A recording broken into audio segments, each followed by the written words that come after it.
Hi everyone, welcome back to my channel, or hi if you're new. I have a second-hand book haul that I'm incredibly excited by. I think I've got 18 books here and I spent £4.40 on all of them, which is bonkers because there's some books here that I would have paid that for each book. But anyway, I'm really pleased. I'm just going to jump straight in. I'm really excited by this. It's quite random, okay, so just go with me.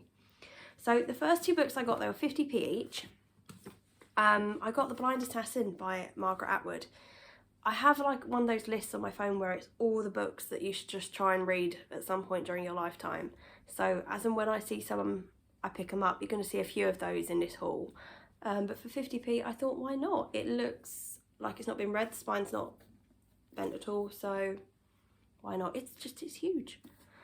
Then I found Dead Until Dark by Charlene Harris. Okay, this is, I believe, the first in the series of the Sookie Stackhouse sort of books. I used to watch True Blood. Okay, when it came out, I watched the first series. I don't think I really watched any after that. But you join Sookie Stackhouse. She lives in Louisiana. She can read minds, and then along comes this guy Bill. She can't read his mind, so she's like, well, maybe we could be a match here because I don't have all this nonsense going on. But he's a vampire, which is a tiny detail in any relationship, I feel. But I was just interested to see if the book was any different to True Blood. So we'll give it a go. I'm not saying I'm going to read the whole series. I just wanted to read the first one and just sort of see. Then I got 4 books that were 10p each. I got The Rosie Project by Graham Simpson, and I believe it's romance. Love isn't an exact science, but no one told Don Tillman, a handsome 39-year-old geneticist. Don's never had a second date. He devises the Wife Project, a scientific test to find the perfect partner. Enter Rosie, the world's most incompatible woman, throwing Don's safe, ordered life into chaos. But what is this unsettling alien emotion he's feeling? So I've heard mixed things, and when I hear mixed things, I get very tempted to pick up the book and just to see what sort of side I fall on. So why not? Why is there a lobster on the front? We're going to find out, hopefully. So that was 10p. Then I found Breeder by Paulo Coelho. I read a lot of his books back when I was an early teen, so I don't think I necessarily got the meanings that his books tend to come with. Maybe as much as I could have done. So I thought, if I see any now, a bit older, I'm going to pick them up. So for 10p I got this one. This is the story of Breeder, a young, beautiful Irish girl on her quest for knowledge. On her journey she meets a wise man who teaches her about overcoming her fears, and a woman who teaches her how to dance to the hidden music of the world. They see in her a gift, but must also let her make her own voyage of discovery. So it sounds interesting.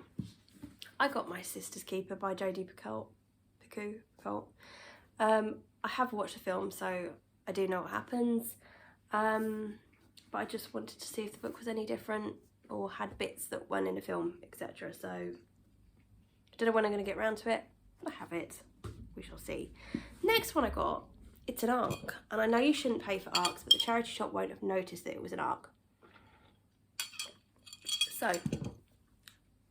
this is The Oversight by Charlie Fletcher. And I didn't notice it was an ARC until I got home, and I just saw the really tiny, it's not going to focus, is it, writing on the bottom, which says, not for sale, this is an uncorrected bound proof from the publisher. Anyway, I think this sounds brilliant. This is a captivating new voice in gothic fantasy, a tale of adventure, sorcery, and the secrets hidden in the shadows of our cities. The Oversight has protected London for centuries, brave men and women patrolling the shadowy border between the natural and the supernatural. If we lose their protection, we lose everything. Once this society numbered in the hundreds, but now they can be counted on one hand. As the boundaries between this world and the next begin to break down, brutal murders erupt across the city. The Oversight are torn viciously apart and their ancient enemies close in for the final blow. I think that sounds really cool. So I had to pick it up really for 10p. Okay, as I said, I didn't notice it was an ARC. The charity shop aren't going to have known, so it's all good. Right, I need to move. The next pile of books, I got 12 for £3. And this is the ones that I would have paid at least £3 a book for some of these books. Right. These are the 12. I'm really excited. I'm just going to jump in. First one I got is The Virgin Suicides. Again, that's on this list that I have of just books that at some point during my life I want to read. So, the haunting, humorous and tender story of the brief lives of 5 entrancing Lisbon sisters.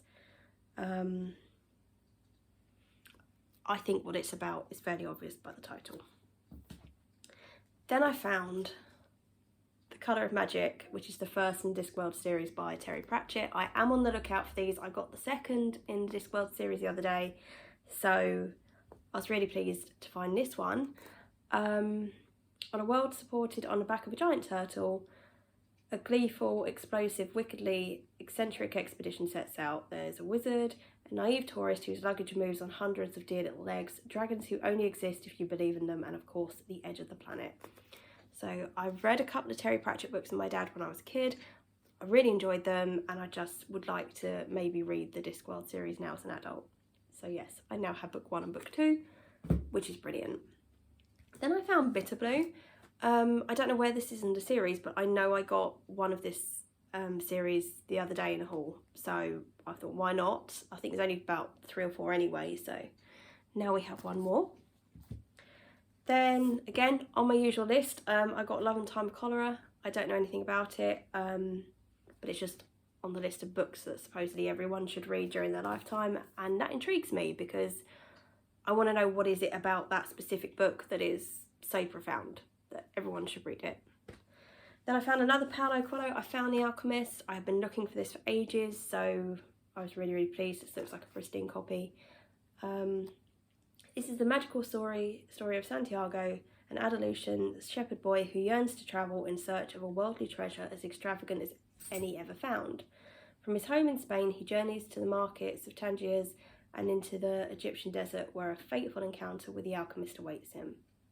The story teaches us, as only few can, about the essential wisdom of listening to our hearts, learning to read the omens strewn along life's path, and above all, following our dreams. So, I'm excited for that one. The next one, I haven't actually read what it's about, but I read the quotes on the back, and I'm like, I have to pick this up. So this is Red Queen by Christina Henry, and it is an Alice in Wonderland retelling. And it says, the quotes are, a deeply unsettling vision that works. A dark and deeply disturbing revisit of Alice's adventures in Wonderland. Hugely creepy and brilliantly inventive. A world that is nothing like Lewis Carroll ever imagined. I love the sound of that. So, the land outside of the old city was supposed to be green, lush and hopeful, a place where Alice could finally rest. No longer the plaything of the rabbit, the pawn of Cheshire, or the prey of the Jabberwocky. But the verdant fields are nothing but ash, and hope is nowhere to be found. Still, Alice and Hatchet on a mission to find his daughter, a quest that they will not forsake, even as it takes them deep into clutches of the mad White Queen and her goblin, or into the realm of the twisted and cruel Black King. The pieces are set and the game has begun. Each move brings Alice closer to her destiny, but to win she will need to harness her newfound abilities and ally herself with someone even more powerful, the mysterious and vengeful Red Queen. I think it sounds good. So, I was pleased with that. Then I found The Rosie Effect. So that worked really well. The fact that 10 minutes later I found book 2 in that series. So we shall see. Then I found Ali Smith's Autumn. I believe Ali Smith has written a book for every season. I don't know anything about them, but I've only heard good things. So why not? Why not? Autumn's coming. Why not? I found Mr. Mercedes by Stephen King. When I see a Stephen King, I'm picking up a Stephen King because I want to read a lot of his work. So pleased to find that. The next 3 books. These are the ones that I would have paid at least £3 for each. So I got The Betrayals by Bridget Collins. Is this not one of the most stunning books you've ever seen? But wait, let me take you under the dust jacket. How gorgeous is that? I mean, really. Yes, I believe it's historical fiction. I don't know a lot about it, but I picked up The Binding by the same author and I was really excited by that description. So when I saw this book by the same author, I thought, oh, let's give it a go. Yes, it's about an academy tucked away in the mountains. there's an arcane and mysterious contest. And I think this is what happens when people sort of have finished this academy. I'm not going to spoil it for myself, so I had to get that. Then I found this lovely copy of The Bone Season by Samantha Shannon. This has been on my TBR for ages. I was just going to suck it up and get it on my Kindle. And then I found this. Yeah, this person's job is to scout for information by breaking into people's minds. Paige is a dream walker and a clairvoyant, and in her world, she commits treason simply by breathing. It is raining the day her life changes forever. Attacked, drugged and kidnapped, Paige is transported to Oxford, a city kept secret for 200 years and controlled by a powerful otherworldly race. If Paige wants to regain her freedom, she must allow herself to be nurtured in this prison where she is meant to die. It sounds fantastic to me. It sounds like it's going to be a good fantasy. So I was really pleased. The last book I got this gorgeous hardback of Daisy Jones and Six. I have been desperate to read this for ages because I loved Malibu Rising by Taylor Jenkins Reid, and I've heard nothing but amazing things for this, and I just have a really scruffy paperback. So when I saw this gorgeous hardback, I was like, yes please, yes. So that is my haul. Let me know what you thought, as it was what, £4.40 for these 18 books. I'm really, really pleased because there's a lot of books there that I've been looking out for quite some time. So yeah, let me know what you think. Let me know if any of those appeal to you, if you've read them, what you thought. Make it to the end of this video. Please pop me an emoji of your choice. I hope you have a wonderful rest of your day, and I will speak to you soon.